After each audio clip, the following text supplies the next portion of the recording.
Can you guys hear me? Okay.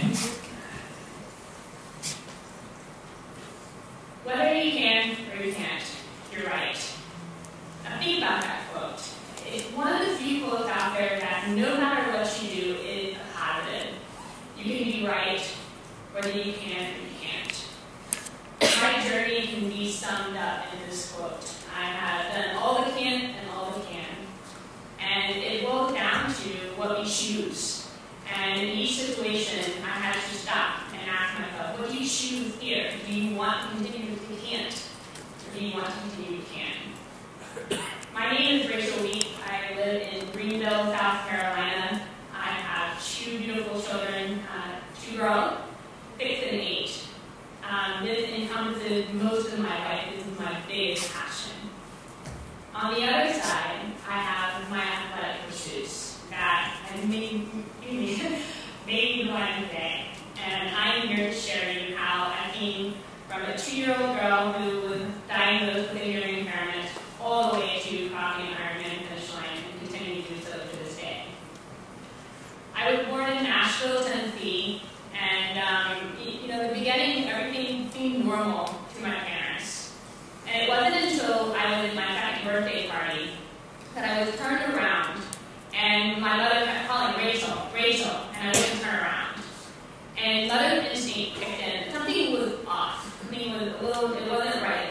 Child should turn around at this point. And it was a conversation with my grandmother, despite my grandmother and my father saying, no, everything's fine, everything's fine. She took me in the audiologist, and that's when they picked up on the fact that I had a 75 decibel hearing loss, which in the audiology world is right in the moderate to severe hearing loss category. They immediately fitted me with hearing aids. This was one of the best decisions they made. And back in '85, that was a very hard thing to do for parents. It was expensive. There wasn't a lot of resources out there. We didn't have the newborn hearing screen that we do today that would have caught this well before the age of 2. So for them to find hearing aids was a feat in and of itself, but it changed the course of my life a lot. So I was fitted with hearing aids one year and then the other, and immediately put into speech therapy, where I began to kind of grasp what the electronic sound is like, what am I hearing? And they trained me to understand what it is I'm filtering and finding all of a sudden. I transitioned very well. I also did speech therapy within the school system, even prior to entering kindergarten. And I also did private speech therapy as well. And when I was taken out of the classroom, the main focus was, how do I hear? What am I getting in? Am I outputting everything I hear? How is it translating into the academic world? I have to give huge props to Tennessee and the Nashville area for the special education department for doing their job, even back in the early 90s. And to this day, I very much thank them for giving me the opportunity. On top of that, my peers, they didn't see anything wrong with me. I had another friend, and to this day, I don't know what she had. I didn't care. She used a scooter to get around, and we still played tag. We still joked with each other, and we were normal. And so growing up in that inclusive environment, I was kind of spoiled. I never had any bullying. I didn't feel different from the rest of the people. So a wonderful experience. I started getting into grades. I read like a fiend. We could not give me enough books. I would go on road trips to Nashville, Florida, and literally read 5 books within one setting.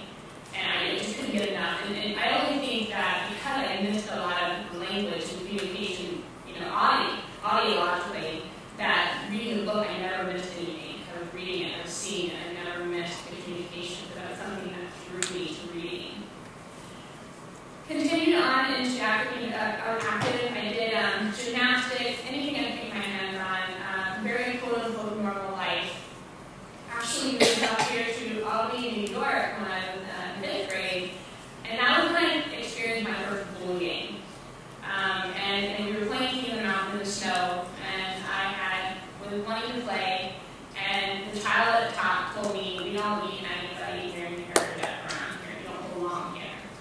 And in the whole bullying world, that's really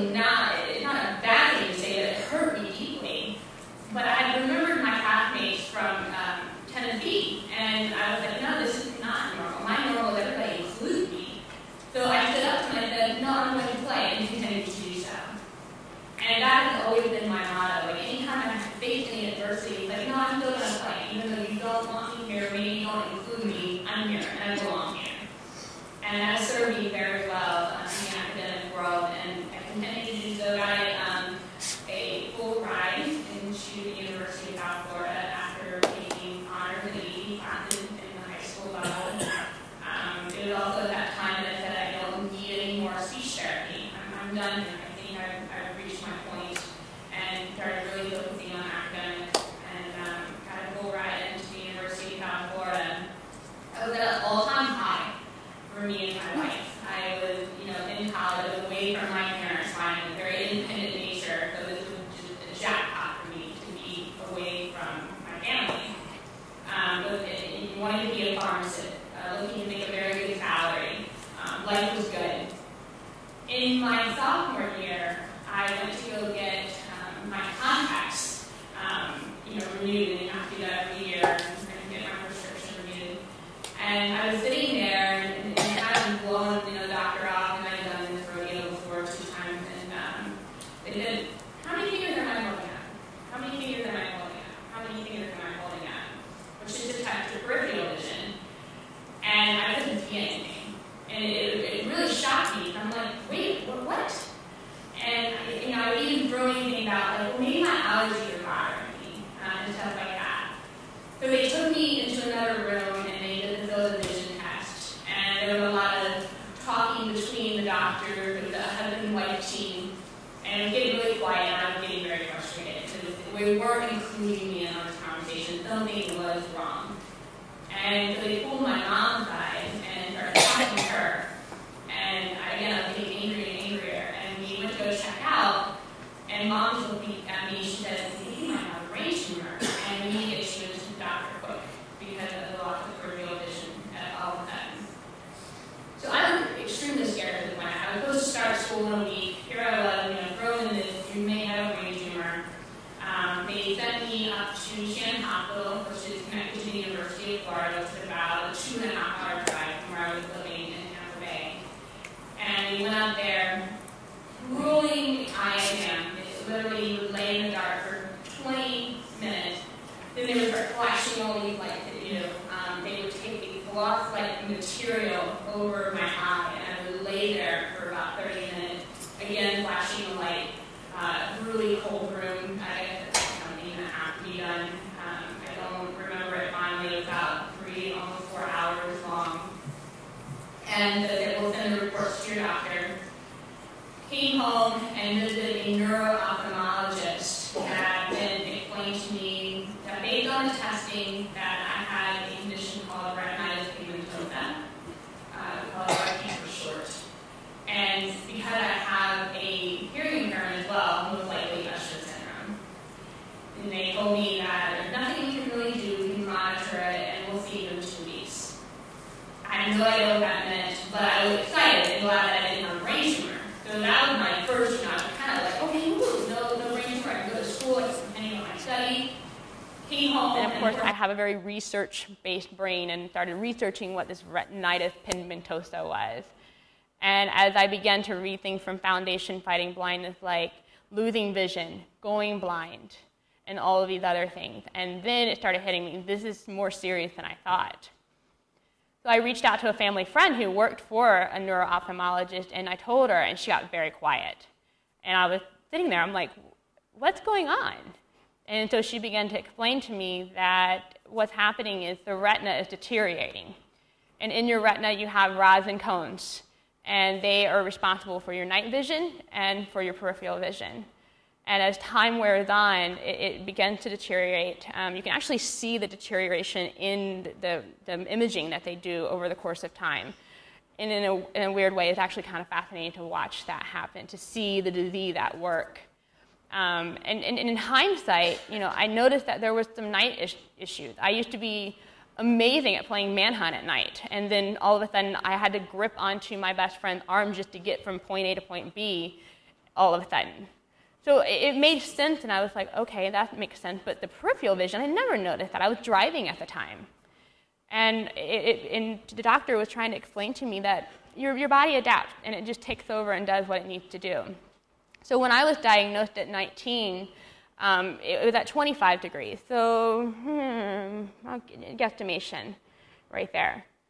And it wasn't too terribly bad at the time, but it was enough that the Florida doctors have to say we cannot drive anymore. So here I was, a pre-pharmacy major, University of South Florida, full ride, and I was getting hit with this, I'm going to go blind. And the first instinct was to run home. I need to be around my support system. And so how do I navigate, getting out of a full ride and going home? And thankfully, University of South Florida did an amazing job. They had a partnership with a community college in my hometown and said, hey, listen, go back to this community college. Your scholarship's not going anywhere. You get back and you can go to the branch campus, which is right next door to the community college. So that's what I did. I gave up my keys. And it was a funny story because when we were packing up my apartment, out of habit, I went to go drive. And my mom sat in the passenger seat, and she just looked at me, and she goes, okay. And so that's when it started hitting me. Things are going to start changing quickly. I dove into academics like I always did. It's a habit of mine. I love being a nerd, and that was my comfort zone. But there was going to be some adjustments, too. I was starting to notice that I couldn't read stuff as good, and so I started connecting with the Disability Services Department. I started connecting with vocational rehabilitation. And the services they gave me, like support in the school, helping me connect, if there was other visually impaired people there, which there wasn't many. It was 6 years before I met somebody who had Usher syndrome. And so I focused on, where am I going now? And psychology came very quickly to me. It made sense to me. I was doing well in it. People were asking me for help. And so I dived into psychology, focused on that, and thankfully, University of South Florida had a rehabilitation counseling program. And rehabilitation counseling focuses on people with disabilities, how we can serve them, whether it's in career, orientation and mobility, and anything you can think of. We're there to support them in their life and give them quality of life, however we can. So it was just right up my alley. And the funny thing that I always tell people, it's not because I had a disability that I really was drawn to it. I always wanted to help people. And it's kind of funny that that shift put me into probably the most perfect field for me. So I always pause and say that it was a blessing in disguise, even though I was getting frustrated that the salary of a pharmacist versus a salary of a rehab counselor is quite different. I had to humble myself at that point, but I realized I had a lot more passion for this. So I went through the program, some of the accommodations. I did use CART. CART is where someone will be sitting in the classroom and they literally type up everything the professor's doing. We have another screen. We can blow it up to whatever magnification and read what is being said by the professor. It's incredible. It's one of my favorite accommodations. It's quite pricey, but well worth the investment for making sure you don't miss anything that's being said by the professor. And I was taking 5 classes at the time. So by the time I get to an evening class and I was listening to the professor, I was tired. It takes concentration to the hearing I do have left. I have to really concentrate. And by 7 o'clock at night, I just didn't have it in me. So the CART really saved me and let me continue to be a good student. Like I said, large print, recording, so I can go back and listen to the lectures. And I still managed to, graduate with a 3.95, which I'm extremely proud of. And because of the accommodations, I was able to do that. I then decided to go into the grad program. And as a grad student, at that time, I was already married, and I was pregnant with my first daughter. And I remember sitting in the front row, and I was about 5 months pregnant, so it was, nice and cozy up there.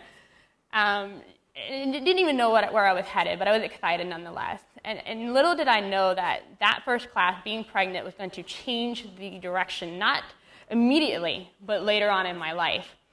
There is a wonderful professor by the name of Dr. Theo Carroll out of the University of South Florida.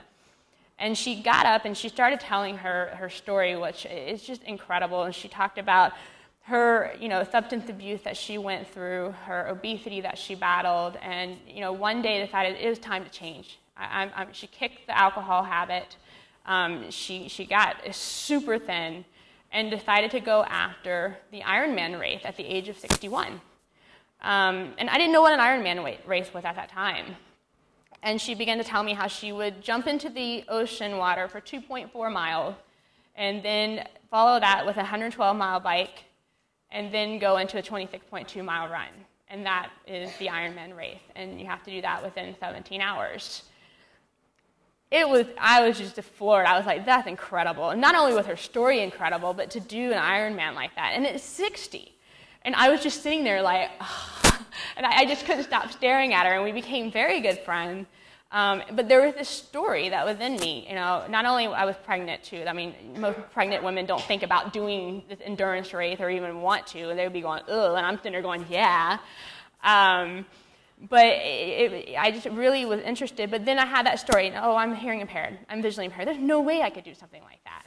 Because in my mind, I would be doing it alone. And so it was kind of like, okay, that's nice, but not for me, moving right along. So I continued on into my grad program, ended up having to switch into an online program, which is it's kind of ideal for people who have visually impairments, because I didn't miss any of the material. It was all online, it was all virtual, and I quite liked the online program once I switched into that. And that was through the University of Arkansas at Little Rock. So I always liked that my grad program was traditional classroom and also on online, so I have something to compare. And I have a passion for both types of classrooms. I'm thankful for both experiences, great professors, and I graduated with great honors. And once I got done, it was now what? And what I found was by the time I went back to work, I was paying that much for my child care, because I had 2 children at that time once I graduated. My youngest is Haley, and she's now 6. My oldest is Audrey, and she's now 8. So I decided, you know, let's take some time off. Let's focus on being a mom. And I enjoyed that very much. I even ended up watching my niece, too. So I had 3 children in my home. And it was good, and I really appreciate that. But on the flip side of that, it was also a moment when I realized I hadn't left the house in 10 days. And that's a lot to take on with 3 kids. And I don't drive. I didn't have a way to get out. And I was in South Carolina, away from any family or friends. And I was very new to South Carolina.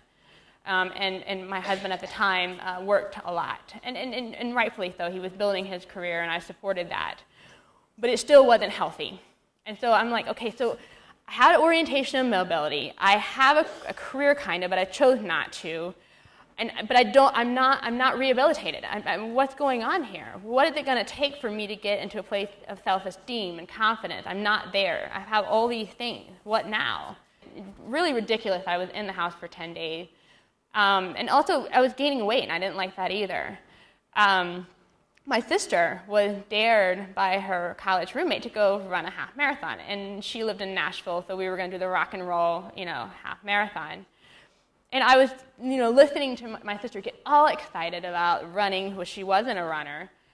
She was a swimmer, but she wasn't a runner.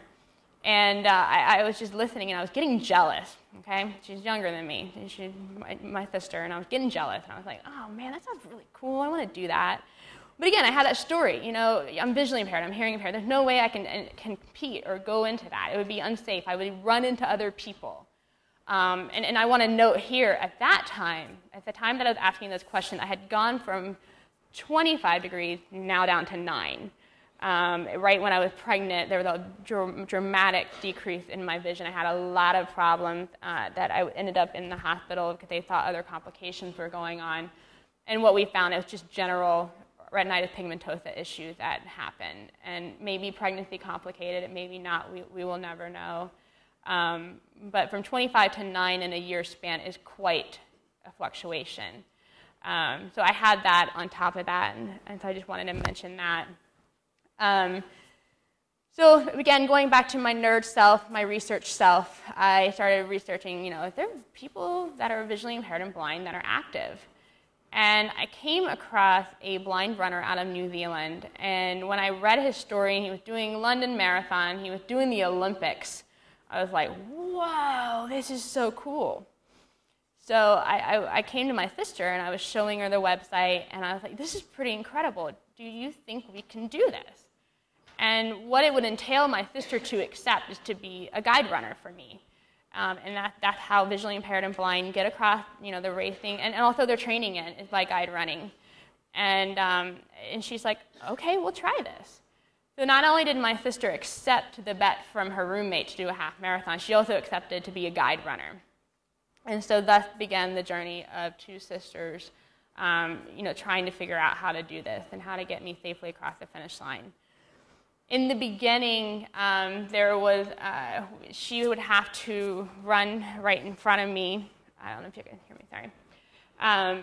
Right a little bit in front of me in a stagger, and then call out the obstacles, which would include things like the manholes or the curbing, or maybe it's rough gravel, or maybe we have to step down off the sidewalk. And that didn't work very well for me because of my hearing impairment. A lot of times in the racing situation, I would get wind pickup in my hearing aid. At that time, I was wearing behind the hearing aid, and it really, really picks up a lot of noise and can drown out any person talking. I now have in the ear, which helps quite a bit, so I'm thankful for that. So we decided that was not a good method for me to do that, even though it worked for other visually impaired and blind people. And so again, continuing to research, continuing to find other people that were doing this, I ran across a Facebook group called Running Eyes. And at the time, there was about 25 people of guides and visually impaired athletes and runners. And we started asking, what are some other ways that people run? And they told me about the tether. And so we were like, okay, we'll make a tether. And we overcomplicated the process so much. It was just ridiculous. I look back and think, all you had to do was tie a shoelace or something. We were like trying to make it perfect, and it's got to be this and that. And we laugh about it now, but we ended up getting 2 fitness belts, putting like a bungee black material in between us with 2 hiking hooks and attached it on there. And that way I could feel if I was drifting, which is something I do very common in the race situation and training. One thing that I've noticed, and it continues to get worse as my vision progresses and loses, is I can't find my center sometimes. So like I'll be, just kind of equilibrium is off. It's really hard to keep moving forward when you're trying to figure this out. So the tether would kind of, jerk just enough to remind me this is where you are in space. And even sometimes now, my sister or my guide will hold up their hand for me to kind of hold on and say, hey, Rachel, this is where you are. It's pretty incredible, but the tether does a lot of the work. It takes out a lot of the verbal cues, and that's what's worked for me. And a lot of people with Usher syndrome, that is how they do the guiding. A lot of people, another set of, just people that have retinitis pigmentosa, they'll do the staggered guiding or maybe even a wrist tether. But for us with Usher syndrome, that seems to be the go-to, and it helps us get through the race the best. So once we found the tether, we were rocking and rolling. And the picture of me and my sister, we're both in pink, and that was our first 5K. And it was such an incredible experience. And Sarah and I were talking earlier tonight, it's freedom, and I finally felt that freedom. And what I can compare it to, like when I was driving, one of my favorite things to do was just hop in my little CRV, blare the music, and just have my own time. And so when I stopped driving, I lost that. And now I found a new way, except it's under my own power, and it's healthy. So that was when I started tasting that freedom, and it became quite addictive. When you're sitting, you go from sitting in your house for 10 days to doing a 5K and feeling this enormous amount of freedom to be able to just move your body and go at a fast pace. So we decided to go into the 10K, which is a 6.2 miles, and then we did the half marathon, which was the original bet. And it was 13.1 miles. It was great. It was hilly. But it was interesting in that race, and it was the first time I started recognizing that people just were not aware that we were out there, and I was kind of trailblazing. We would get things like, oh, look at the dog and the leash because of the tether. Like looking at us like we had 2 heads on. It was just like they didn't understand what was really going on. And I didn't have any identifying, sign on me or anything. It was just the tether, me and my sister. So there was a lot of confusion out there. And that's when I realized, it's not just about me going out there and racing anymore. I was educating people too. And when I started connecting with Running Eyes and I started noticing these things, and we all agreed, this is an education process. There wasn't many of us at that time. So once it's funny, I crossed the finish line, and it was all great and good, but there was also a part of me that was saying, that's it. And, and most people don't say that. I'm just weird that way. But I realized I wanted to do more. I was ready to do more. And that is when I started remembering my professor back at USF, my crazy 60-year-old professor who did Ironman. And I was like, maybe I can do an Ironman. How am I going to do that? I mean, the swim, like, really? There's no way.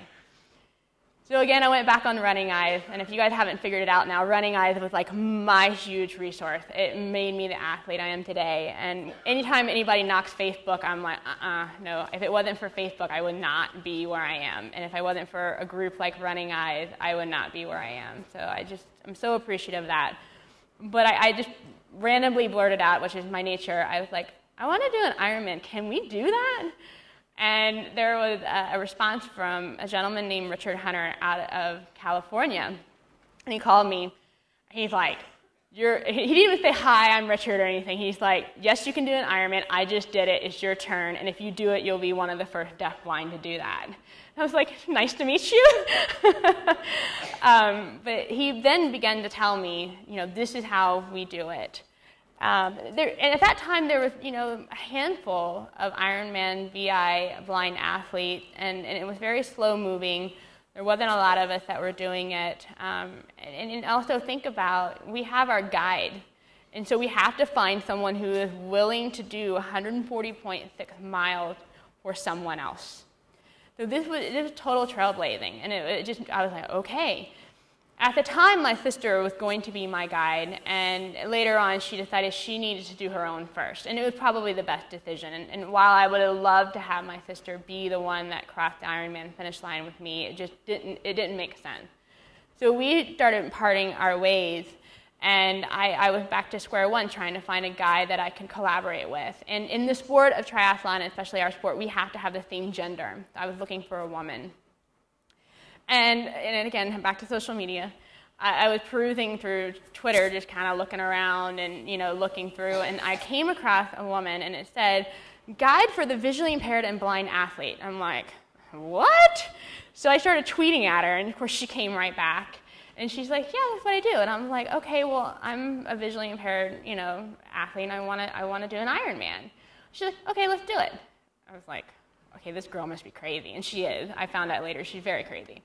But she ended up becoming one of my best friends. And again, in her fashion, she had, about a month after I met her on Twitter, she put out a little SOS thing saying, anybody wants to do Chicago triathlon, I'll guide you.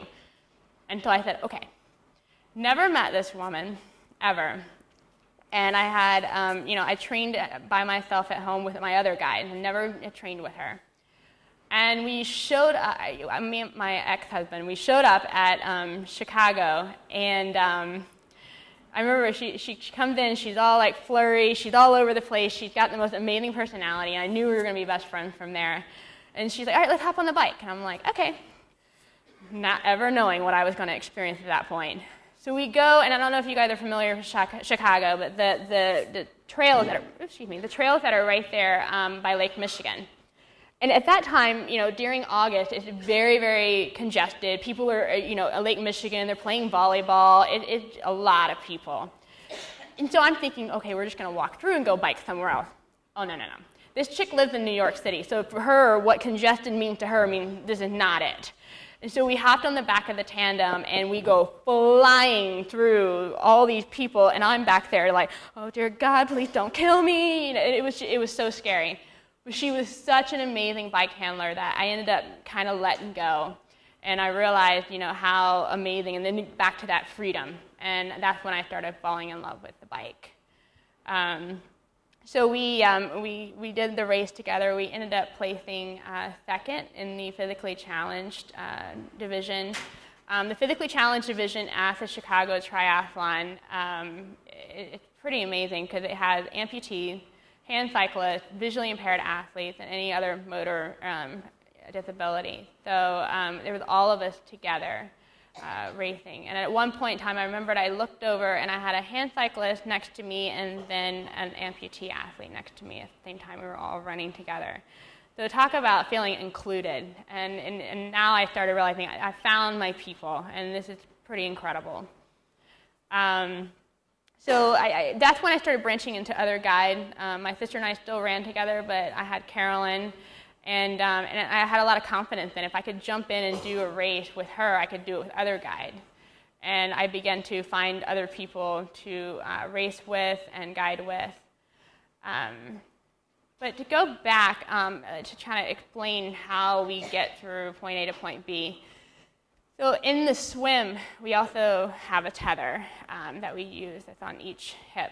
And so their job is to spot us and to go through the water and make sure people don't swim through the tether. The tether is about a body length and a half long in between us. And it's incredible. Like, I always am so amazed at when you can guide a swim. I really think that when you hit a certain level of athleticism as a guide, it just blows my mind what they do. I can't even imagine doing what they're doing. And then we use a tandem, as I mentioned earlier, to get in the bike portion. My tandem experience was really interesting. It took me a long time to find a tandem. I was trying to find one. I kept looking and I kept looking. And I lived in Columbia, South Carolina at the time, and I finally found a tandem shop in Greenville, South Carolina, which is now where I currently live. But I was like, a tandem shop? Like, there are not that many of them in the U.S. I think we have one in Wisconsin, Texas, and Greenville, and that's the only one I know of. So it was like right in my backyard. So I went and we, picked a tandem at the time, what we thought was a good tandem. And what I found out later is a touring bike. And it was a lot more work to be on a touring bike versus a road bike. And yes, I did do my Ironman in a touring bike. And we still joke to this day on how we even did that. It was just a lot of work. But I love that bike. It was hard to find. It was about 6 months to find it. And then to fund it was also another issue. You can find single bikes for a fairly good price on Craigslist and so forth. But the tandem, if you go and you buy a fairly decent one brand new, we're talking, $3,000 right off of it. So thankfully, I got a grant from Challenged Athletes Foundation to help me get my first tandem bike. And so that's where I got mine. And we began training on that. And my sister, again, not only did she learn how to run and guide at the same time, she also learned how to captain and guide at the same time. And it was quite remarkable. There was a lot of mistakes made. She didn't even know how to shift the gears.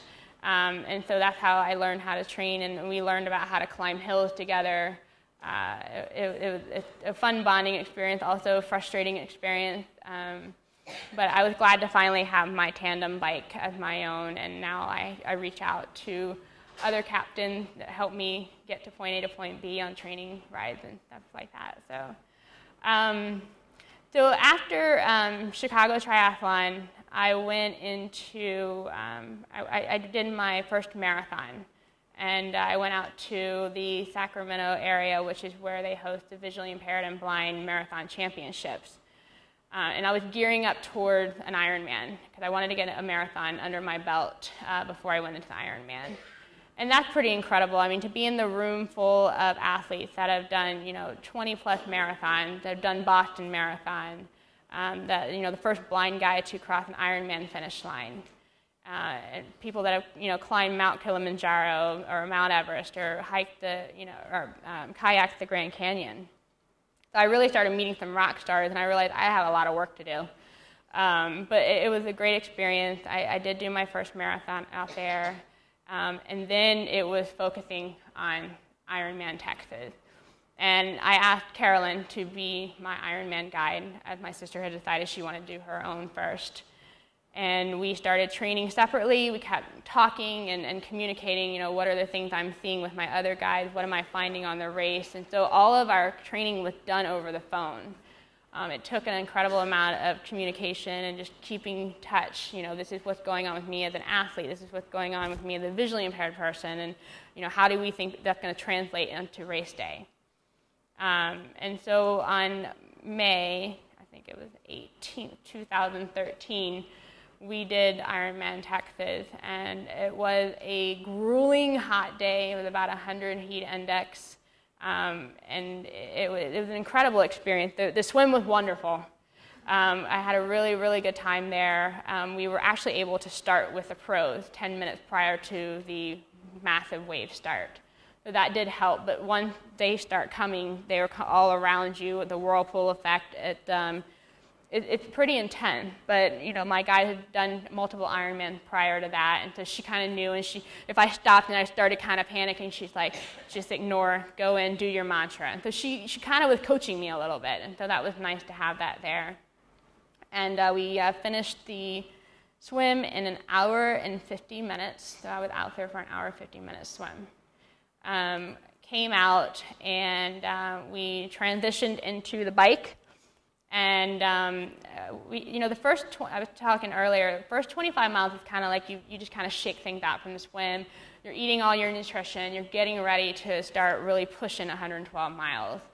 And it was a hot day. It was the hottest part of the day. I remember I checked down with my heart rate. It was going crazy, so we had to stop and calm everything down and make sure my system wasn't shutting down. We made sure the nutrition, we kept reminding each other, make sure you take your salt tabs, make sure you do all these things. And when you're on the tandem, a lot of the nutrition I store in the back of my guide pocket that she has in the back. So I'm constantly back there pulling stuff out, handing it to her, and that's how two people can get through Ironman and nutrition-wise. Not to mention the water bottles. And the water bottles give a lot of visually impaired and blind athletes a hard time because we can't see them. You kind of start losing a little bit of feeling in your hand after so many miles. You're just tired and you're fumbling around, and it's not uncommon for us to drop the water bottles. And that can be detrimental to your race. If you lose enough nutrition, you get dehydrated, and you don't want that to happen because it could be 30 miles before the next water stop. Fortunately, I was pretty good at it. I made sure we packed it good. I put a water bottle carrier behind me because it's easier for me to reach behind rather than down. So that was one of the accommodations that I did for Ironman for me to help make sure I didn't do that. And then once I got into, funny story, when I came in from the bike, we had been out there for 8 hours. Barely made the cutoff. It was 8 hours and 10 minutes. I was extremely exhausted, it was extremely hot, and when you stop the tandem, you do 1, 2, 3, and then you clip out and you step down together. So there's two people who have to do that at the same time. At that time, I heard her. I heard what she said. I thought I told my feet to unclip. It just didn't, nothing came. So we kapoomed right there in the middle of the finish line. And we just started laughing. I think we were delirious at that point. We were just, two crazy girls in a tandem laughing because we just couldn't get it together. But we brought it in home, and we went to the tent and transitioned to the run. And going into the run, you have 26.2 miles ahead of you. And I just walked in the beginning, and we just did the best we could. It's literally one foot in front of the other.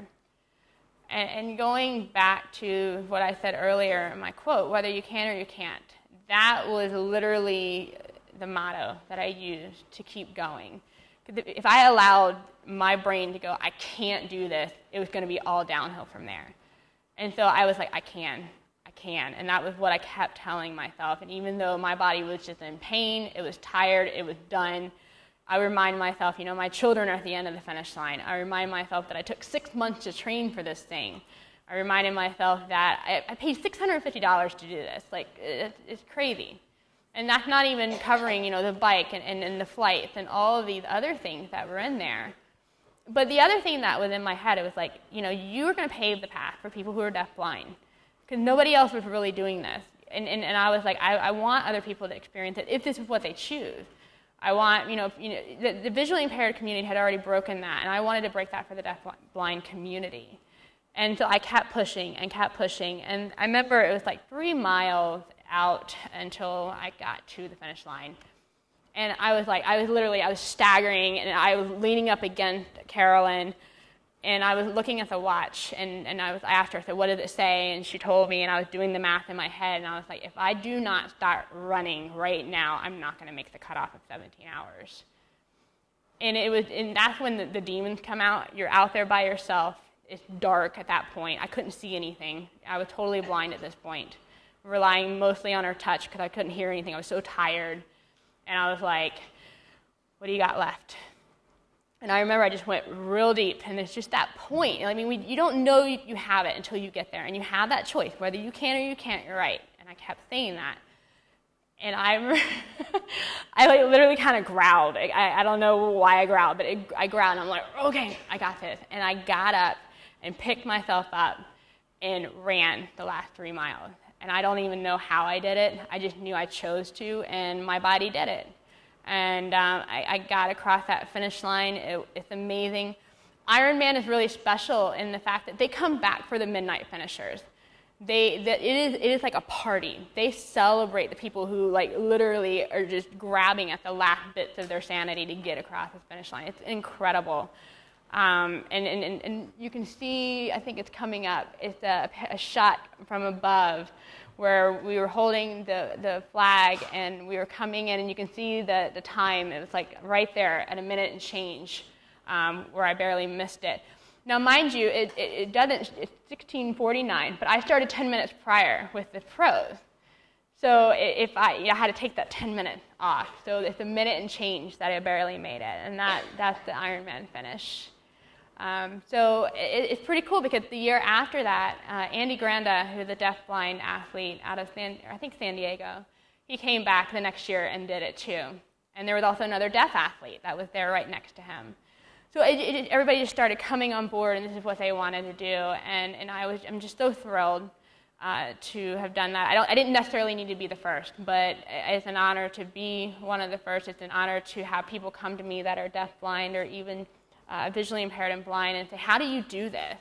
And so a lot of my week, besides training for myself, going after Ironman and Boston Marathon, is mentoring other people. And even if it's just walking, it doesn't have to be an Ironman. A lot of people, that just getting up and walking, getting out of the home is a huge deal, and getting active. And I always, remind them, like, what is it you want to do? You can do anything you set yourself to, and how are we going to get there? And it's been amazing to take, the Ironman experience and transfer that into helping others. And so that's my biggest mission. And why I'm here, the other part of it is letting people know that we're out there, letting people know that, I'm not the only one. There was a gentleman in my last class, and he said, I have never met anyone like you. And I smiled because I was like a little humble, because I'm like, you don't understand, there's like 80 of us out there. If you got in this room with all of us and all the things we do, you'd be like shocked. And so for me to be that one person that he's exposed to, and now he can see, despite the challenges, despite the fact that I may go blind, and it's okay. I'll still be doing Ironman because there's a way to do it. I may lose some more hearing, and thankfully that's never been my case in all my 32 years. I lost it from the get-go, from birth, but it could happen. But I don't focus on those things. I always focus on the things I can, and how to move forward and adapt and come up with technology and being creative. And it goes in my career as a rehab counselor, as a parent, as a deaf-blind athlete, and as a mentor. So that's basically all that I wanted to share today. I'm thrilled to be here, and it's funny, you guys can laugh. Right now my hearing aid just went out and it's telling me I got to take my battery out, so I guess it's time. He says battery. It's ready to go. But thank you for being here. Thank you for listening. I do want to mention, if you start hearing my story, and if you're like me and you're out there, and you think, oh, maybe I should guide someone, or maybe I know a visually impaired athlete, there is an incredible website that we just launched 2 weeks ago, and it's called unitedinstride.com. And it's where you can sign up to be a guide or a visually impaired athlete and find other people. And so what we're doing is we're trying to create this database, and we're hoping to get many, many people, and that's where people can just go in there and connect and start doing amazing things, whether it's hiking, canoeing, kayaking, anything that we can set our goals on. So check that out. Spread the word, even if it's not for you. I'd appreciate that. Thank you.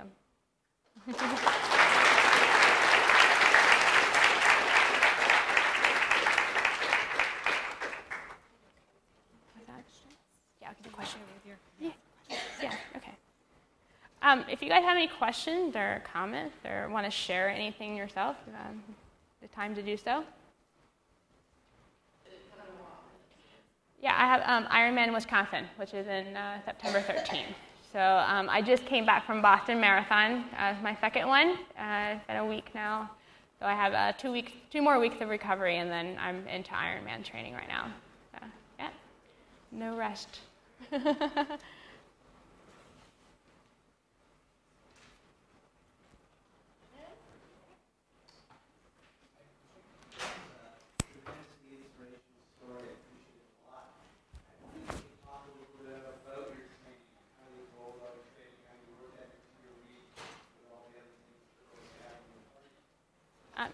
I just want to make sure I heard right. How I go about my training in a daily week. That would. Yeah. Okay. Go about your training on a day-to-day basis, Okay. given all the other things you have going on in your life, etc. Yeah. Great question. Thank you. For me, so my children are in elementary school, so I utilize that time to train while they're at school because I don't want to take time away from them. I have a coach who tells me what I need to get done in a week. We have been known to switch days up to accommodate my family life and whatever I have going on. I travel a lot as well. So I have someone kind of guide me in that. So coach has been, I almost tell everyone you almost have to have one because it helps keep you in line and motivated. And she writes out the plans and what I need to get done. The swim, I will get transportation to the Y. And I will swim in the lane. I'm fortunate enough that I can still see the black line underneath me and just follow that. I've had people try to jump in the lane with me, and I get very frantic because I'm like, there's no way this is going to work. We're going to be like playing, it just doesn't work very good. But it's frustrating because I don't always get rides to the pool. And so I'll call my coach. I'm like, I can't get there today. What do I do? And hop on the bike and do this instead. So there's a lot of that happens. The bike, especially in the winter, I have a stationary bike that I hop on. I've told the classes before, I have done a 5-hour stationary bike ride on there to mimic a century ride that we have to do. But mostly I try to recruit captains to do that. And the run, I'm fortunate I can still run on my own in my neighborhood. I follow the curb lining. And I do, if all else fails and I can't get on the bike, I can't do that, I always run. It's always my go-to, and it just keeps that cardiovascular going. So I work out about 5 days a week. So it's pretty much my norm. Did I answer it fully for you? Yeah. Okay, good.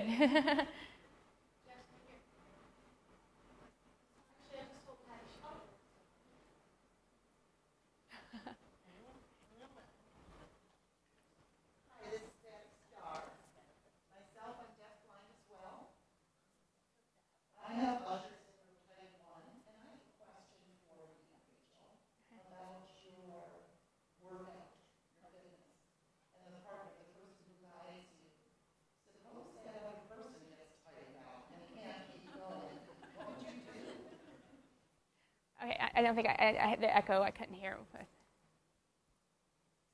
she was wondering if your guide gets tired Yeah. and can't keep up, then what do you do? So that's what happened in my half marathon with my sister. She was having a hard time keeping up.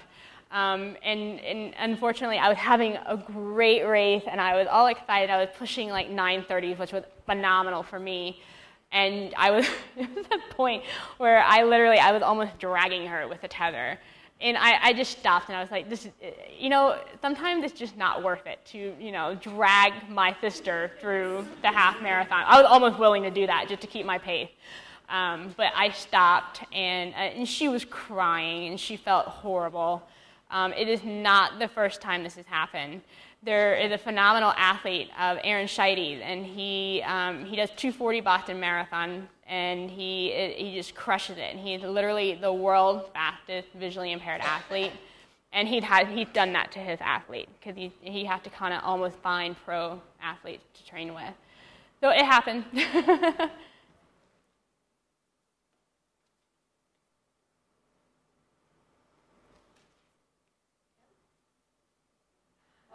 Would you say that constant communication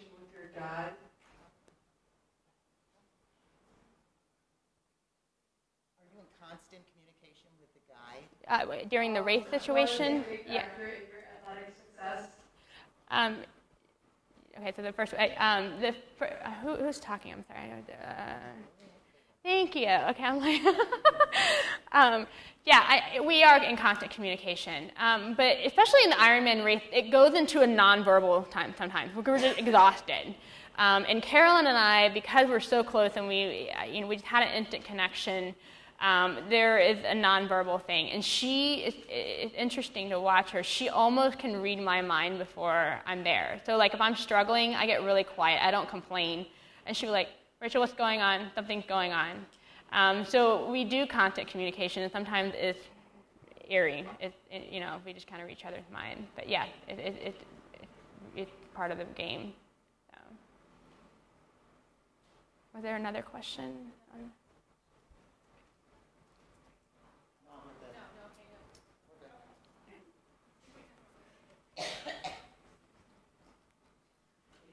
Hey.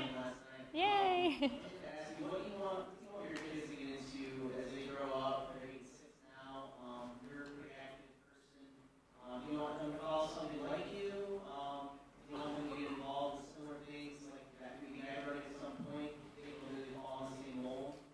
Yeah. What do you think their future is for that? Yeah. I do. I want them to at least try and entertain with it.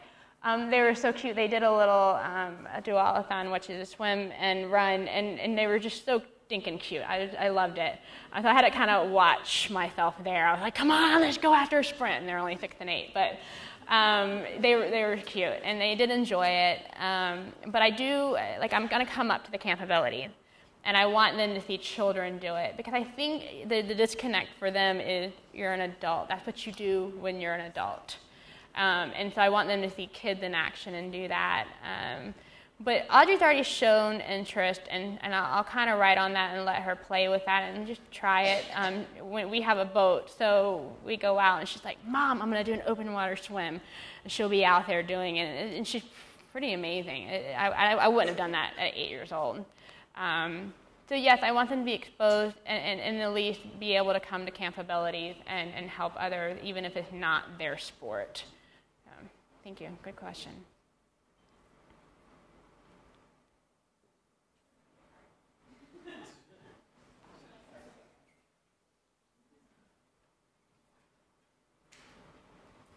Hey, Rachel. Hi. This afternoon. Yeah. My name is Dustin. I have 3 questions. My first question is that you speak about people having partners with them. Have you ever seen service animals during these races? Okay. So yeah, and there's a girl. I think she's in Ohio. Her name's Sam Stoner, I believe is her last name. And are you talking about in the racing situation or just normal? Yeah, the racing situation. I want to make sure. And she ran her track meet with her guide dog. And actually, my friend Richard Hunter, who I mentioned, who inspired me to actually get into the Ironman and actually do it, he is in the process right now training a dog to maybe possibly be, a longer distance marathon runner. There's ethical issues there. There's also a track and field issue. Some people say that's an advantage. It's completely new. We don't know where it's going to head. But we're going to try, and we're taking it slow. So it's something, it's another way to do, something like that. And I think it would be phenomenal, because when I can't find someone to race with, I can take my guide dog out and run. And it may be that it's only for training purposes. Maybe we won't be taking them out into the actual races, but we'll be training with them. And I would find that really well, because I love people, but I kind of don't want to be around people sometimes. You know what I mean? No offense. My second question is that at the very beginning of your speech, you mentioned a quote, and I just want to make sure I phrased it correctly. It was, whether you can be right or you can't. Is that correct? Or whether you can or you can't. You're right. And then last one, what was that website you provided us for helping out if we wanted to? United in Stride, like a running stride.com. Thank you. You're welcome.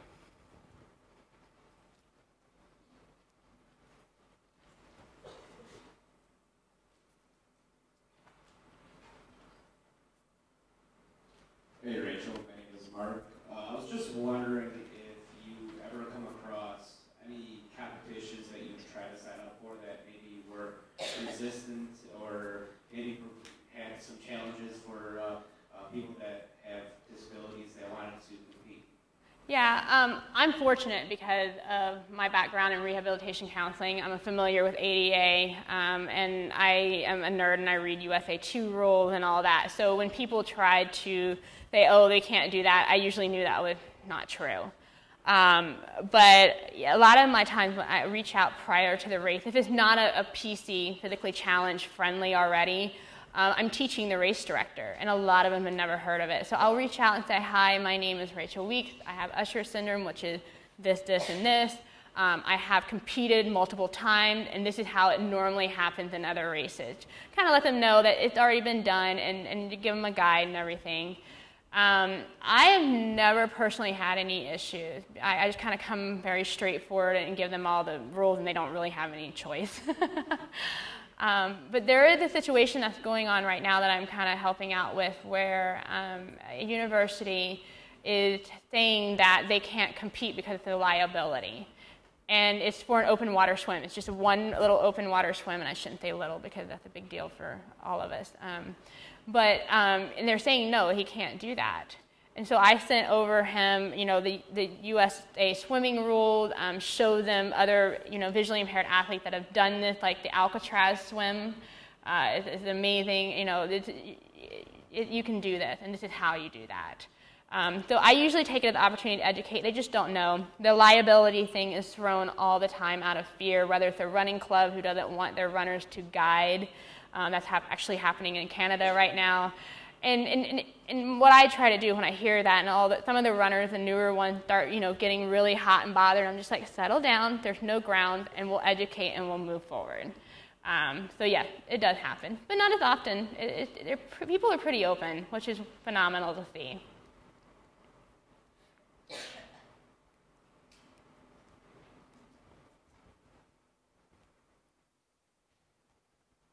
Hi Rachel, my name is Andrew. I'm the chapter captain for Team RWB, or Team Red, White, Blue, for Rochester, New York. For those that don't know, Team RWB is a not-for-profit organization whose mission is to enrich the lives of American veterans through physical and social activity. So we do everything from weekly runs to many groups to carry an American flag during a marathon. So my question is for you. I've seen in a lot of your pictures with the RWB shirt and uniform on, which is awesome. So how did you find Team RWB, and how has that impacted your life? I'm so glad you're here, because I missed a huge part of my journey by not mentioning Team RWB. So he did a very good job of sharing what RWB does, and Carolyn Gaynor actually introduced me back in Chicago Triathlon. And it was actually a very new and up-and-coming organization. And what we had found is because of the spirit of the team, everybody kept jumping up and saying, we want to guide, and they just had this spirit, and they still do, and they're amazing. And so when I get new athletes come in, I'm like, check in with Team RWB. And what's awesome about it is that Carolyn, my guide, who is not, that's my sister, but it's another one, she actually spearheading a guide connect within Team RWB. I have Mike Raina, who is the chapter head out of Columbia, South Carolina. He heard my story, and he was like, I want to guide you. And he was stationed in Korea at the time, and he learned how to swim so he could come guide me. And when he came back over to Columbia, we met at Clemson Triathlon, and he, came and guided me, and we literally met within 15 minutes, and then we were racing together, and it's one of the best races I ever had. The Team RWB, the huge resource, and they're just so open and wonderful. Most of my guides are on there. I race for Team RWB. I'm civilian. It's one of the few organizations that really just open arms to the civilian side. It's not that you have to be in the Army, etc. You can be civilian, just be really, really supportive of what I am. But I also have a background with rehabilitation counseling, helping the veterans within the universities too. So I had that background that brought me into it. So I can't say enough about that. I love Team RWB, and that's how me and Sarah met. It's awesome, all the people we meet. So did I answer your question? I might have got off on a tangent because I get so excited. Yes, that was great. Thank you.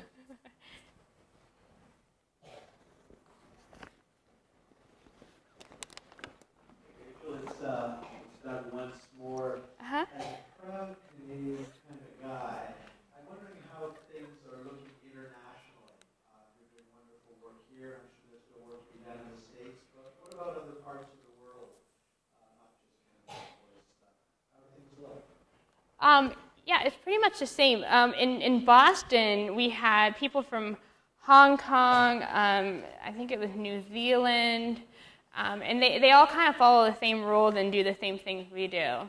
And it's growing there too. And I think they were telling me in Hong Kong there was like over 150 visually impaired, blind, and deaf-blind athletes. Sorry, I'm changing my hearing aid. That are participating. So we're seeing it in the States, we're seeing it in Canada, Hong Kong. England has a very big group. I'm actually friends with a triathlete from Ireland. They're all over. They're just kind of hiding in the woodwork. And one of the purposes of my website, theimperfectjourney.com, which came through on one of the slides, is to show that there are so many of us, not only in the States, but all over. And it's just growing. And I'll mention that, para-triathlon is making its entry into the Paralympics in 2016. So it's a big year for triathlon next year. And it took 16 years to get us into the Paralympics. I mean, we're kind of lagging behind, but these last couple of years, I mean, we've just really been rocking and rolling and bringing people that would normally maybe be sitting at home into a very competitive field. I mean, we got 240 marathoners. We have Aaron Scheides, who can crush most, professional triathletes out there. So it's competitive. It's amazing to see it at a worldwide level.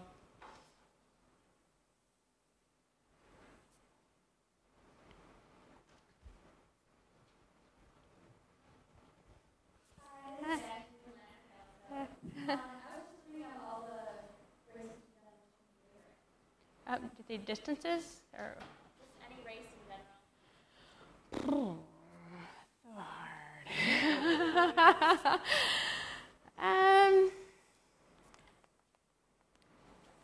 Last year's Boston sticks out for me. And it's funny because a lot of people, Boston Marathon, you qualify and you get in, but when you get into Boston, the people there, they are more concerned about the fundraisers that go in there. And they're not really runners, but they do it because they're raising, amazing amounts of money for the people of Boston. Dana-Farber Foundation being one of them. It's huge over there. It lines up with my spirit of giving back. It lines up with my spirit of you don't always have to be fast. I almost did a 6-hour marathon this year. I've done a 17-hour Ironman. Just because you're not putting out these amazing fast pace doesn't make you any less of an athlete. I mean, my children call me a professional athlete.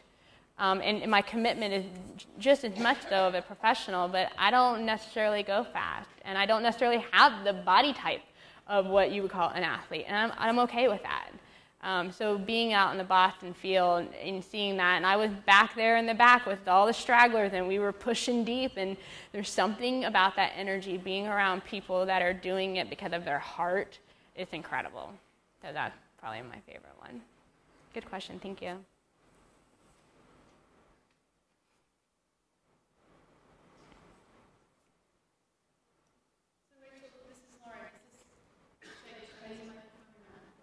Yeah, it echoes really, really bad. I just have a couple of quick things to say. I just want to recognize a few of our other deaf-blind athletes that are in the audience. Some of you might know already Sarah Morrison, and she just did the half marathon, Rochester half marathon, and I don't know, was that your first half marathon? It was her second, okay, but it was her first with a guy. But I just wanted to recognize Sarah, and I wanted to recognize Rhonda, who's in the audience with her guide, Eileen, and they do the Tour de Cure, and they've been doing it for years, and this year, what's the distance you're doing this? So I just wanted to recognize those two. And I also just wanted to thank our interpreters. If anybody noticed, it's been like an hour and 10 minutes, and most interpreters take breaks after 20 minutes. So I think we should pay them double. Pay them double? Yeah.